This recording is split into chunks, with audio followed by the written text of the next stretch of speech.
Je m'appelle Soline Wenger, j'ai 46 ans, 4 enfants et la maladie de Charcot. Je me suis lancée depuis le janvier, le défi de marcher jusqu'à Saint-Jacques-de-Compostelle pour sensibiliser à cette maladie qui est très peu connue, pour recueillir des fonds à destination de la recherche. Plus de 150 ans après avoir été référencée, cette maladie n'a toujours aucune solution. C'est la foi qui m'a poussée sur ce chemin.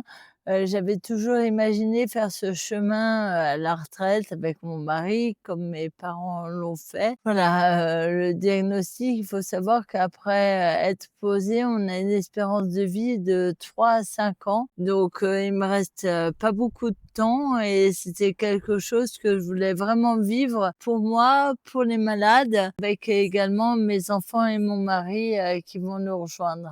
Moi, c'est vraiment les gens qui m'accompagnent qui me donnent autant de force pour avancer. L'amour qu'ils me portent, j'y reconnais l'amour du Christ et ça me fait avancer, ça me fait aller tous les jours plus loin. Je le fais pour moi, je le fais aussi, c'est vrai, pour mes enfants, pour que peut-être ils gardent le souvenir d'une maman battante, et je le fais aussi pour les autres malades. Voilà, il y en a beaucoup qui peuvent aujourd'hui plus marcher. C'est une maladie extrêmement invalidante, hein. Je rappelle, l'attaque des motoneurones, ça nous empêche de marcher, de parler, de respirer, de déglutir. Moi, je peux encore le faire et ça me porte et ça me donne de la force de le faire aussi pour les autres. Nous, notre espoir, c'est dans la prière et dans la recherche, et la recherche a besoin d'argent, donc donner pour la recherche contre la maladie de Charcot. Alors moi, j'avais jamais entendu parler de cette maladie. J'ai mis peut-être 8 ou 9 mois à lire la moindre chose sur cette maladie. Les images sont violentes.